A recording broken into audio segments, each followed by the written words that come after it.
Hello, beautiful people. So I wanted to share a story with you that I think has been very inspirational for me. It's a story, in my opinion, for my short life that I've lived, that reinforced in many ways and many other stories, but this in particular stands out to me.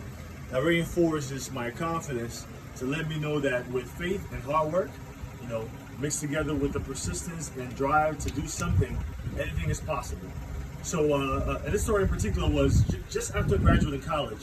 I've always been a guy who's been driven by education. However, when I graduated college, I had no interest in really working for anybody. And so as soon as I graduated college, at the time my family and I bought a dump truck and I went to West Africa, Liberia, and I started a construction company. And as horrible as it could have gotten, I put all my eggs in one basket and Ebola happened. I mean, just try to fathom what it meant to have invested so much into one basket, into one country, and then something as catastrophic as Ebola happened. I was crushed. I was broken down, and I thought it was all over. And so my family and we had to relocate back to the U.S. Now, with relocating back to the U.S. and coming to America, having lost work experience, and if you're from America, you know your work history is important. When I returned to the U.S., I had lost work experience from living in Africa, in Liberia. And so I had to start over. And the very first company that I was able to get an opportunity with was a company I'm not going to mention right now, but I was paid $20,000 a year, and it could barely pay my bills. It was such a despondent situation. I thought life was over at such a young age and having to go through such a transition. But little did I know that there were bigger plans in store for me. And this is how I became a financial advisor. Over time of trying to figure out my situation, I never stayed static. One thing I wanted to do was always see how I could get involved in something that can create something for me. What I have to do by creating a business, having an idea, something that turns into money when you don't have money. Ideas can turn into money.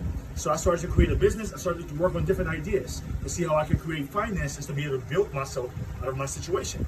And so while doing that, Ubering became an option. And this is how I became a financial advisor. But I knew that for me, Ubering was an opportunity to meet great people. Because by being in my vehicle and picking up people, I am going to be exposed to people. And I want them to get the best presentation of me.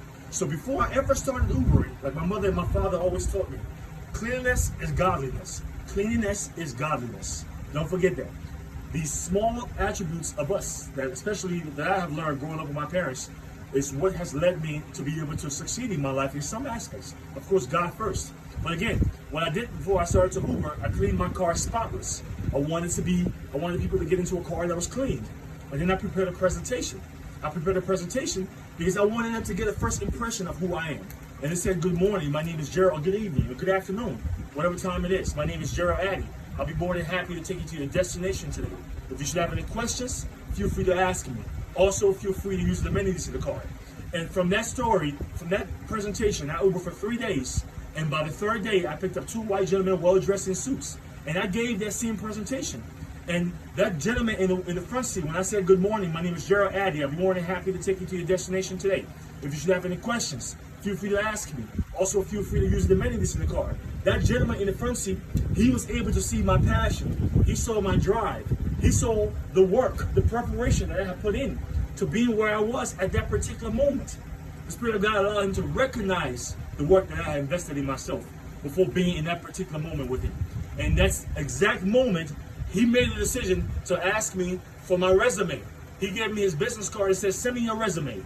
This is on a Wednesday. By Friday, I sent my resume. By Monday, I was hired as a financial advisor with Wells Fargo. So again, with life, from this story, what I want to share with you most importantly, when you're persistent, when you're constantly doing things to take steps in the right direction, you don't have to worry about the opportunity. Your preparation seeks and attracts the opportunity. And that's where your mind should be focused on. Thank you very much for listening. Stay tuned. Subscribe to my channel.